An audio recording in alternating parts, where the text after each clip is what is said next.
Bonjour à tous, alors ce soir je vais vous expliquer comment pouvoir jouer à Marvel Champion sur OCTGN. Alors c'est très simple, il faut d'abord télécharger OCTGN bien sûr, et ensuite pour jouer il faut aller là vous voyez, donc une fois qu'il est lancé et installé, vous allez dans Games Manager, vous allez ensuite chercher Marvel Champion,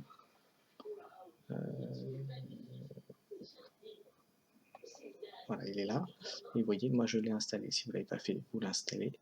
Vous allez aussi, s'il y a besoin d'aller dessus, vous allez aussi sur le site Marvel Champion qui est dédié pour récupérer les images que vous... Alors moi je vous conseille dans ces cas-là de créer un fichier spécifique pour Marvel Champion. Vous allez mettre aussi bien les packs d'images et les decks que vous ferez. Donc les packs d'images, en fait, vous allez sur le site OCTTH Malware Champion, vous les téléchargez, il y a un lien dessus pour le faire. Voilà, une fois que c'est fait, pour créer le deck, vous allez dans Deck Editor, New Deck, voilà, Marvel Champion, tout simplement. Alors vous pouvez le mettre en grand, mais je vais le laisser en petit pour vous montrer un peu les différentes étapes. Celui-là, je peux le mettre en petit sans souci. Alors, le principe, alors dans ces cas-là, vous avez deux solutions. Soit, alors on va le mettre en grand quand même pour vous montrer en premier. Vous pouvez à ce moment-là, soit vous allez prendre vos decks déjà pré-construits que vous avez déjà chez vous, et comme quel cas, vous allez chercher les cartes que vous voulez. Alors en général, ce que je vous conseille de faire, ce que j'ai vu qui allait le plus vite, c'est vous mettez par un nom. Alors par contre c'est de l'anglais, donc il faut avoir la traduction en anglais. Vous mettez par ordre alphabétique, et comme ça vous allez chercher les cartes. Donc vous commencez bien sûr par les héros, donc si on prend, je sais pas moi, Iron Man, je vais aller chercher, voilà, tac, chercher, voilà, vous allez le chercher, et vous voyez, il vient alimenter ici ce que vous avez pris, donc il est double face, il vous montre bien que vous avez les deux faces dessus. Là, donc vous avez un deck, voilà, et ça permet de mettre, si vous voulez mettre des icônes derrière, voilà, en tout cas, c'est le plus important, c'est de voir le nombre de cartes que vous avez ici.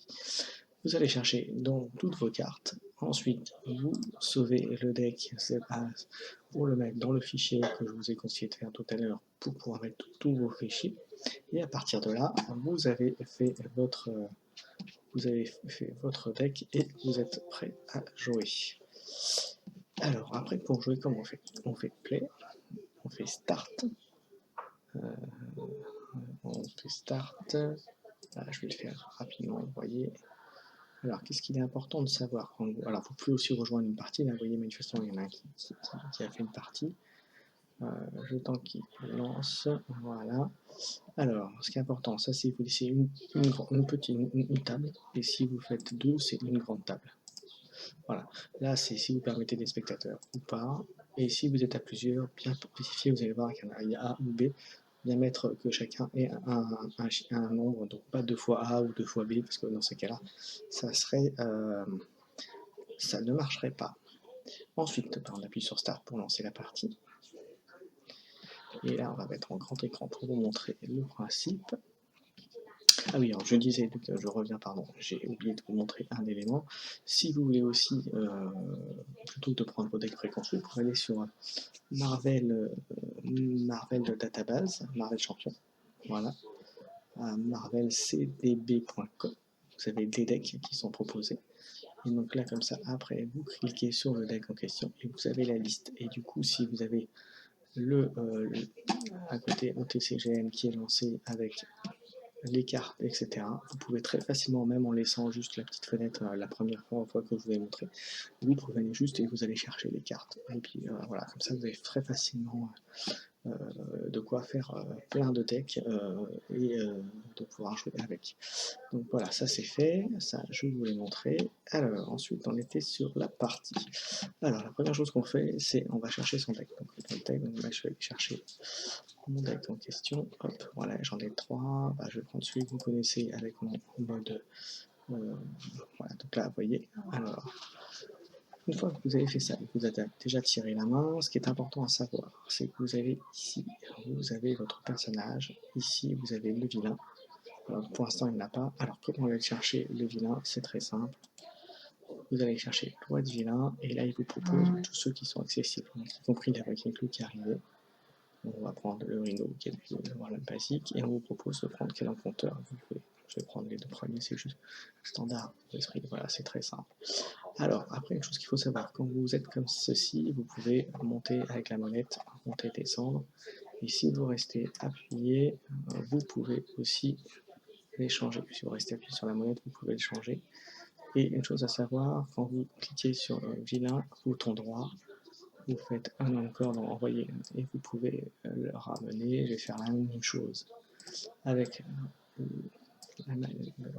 texte, et vous pouvez monter pour avoir une meilleure visibilité. Alors, à 2 joueurs, il faut savoir que les joueurs, il y en a un qui sera ici, un autre par là, et vous pouvez changer, moduler, et une table 2, enfin une table à 2 tables sera beaucoup plus grande, ce sera le double, donc la table sera beaucoup plus grande, donc une unité peut-être plus forte, mais voilà, du coup, il faudra zoomer souvent. Ce qu'il faut savoir aussi, c'est que quand vous êtes un multijoueur, vous aurez un fond vert qui vous indiquera quel est le joueur actif. Et le joueur actif sera aussi celui qui pourra interagir avec le vilain, qui pourra agir. Vous voyez, quand on clique sur le vilain, on peut rajouter des marqueurs, voilà, des dommages. Bon, là, pour l'instant, c'est pas intéressant pour le vilain puisqu'il les a ici. Et vous voyez qu'en l'ayant pris, on l'a tout de suite mis ici. Une chose qu'il faut savoir aussi, c'est que vous passez à l'étape 2, vous pouvez le mettre à l'étape 2 ici, et vous avez normalement l'étape 3 qui était par là. Alors je l'avais vu la dernière fois. Alors peut-être qu'il faut le battre. Voilà, je pense qu'il faut le battre effectivement pour pouvoir le faire. Mais c'est jouable.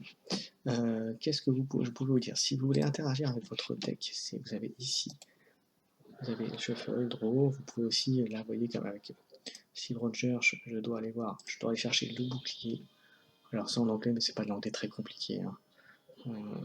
Voilà, et vous allez chercher dans le deck. Et vous pouvez aussi mettre le chercher par le nom, donc je vais mettre chercher field, voilà, et je le sors, et ce qui est important, vous fermez, et le shuffle, donc c'est vous mélangez votre deck.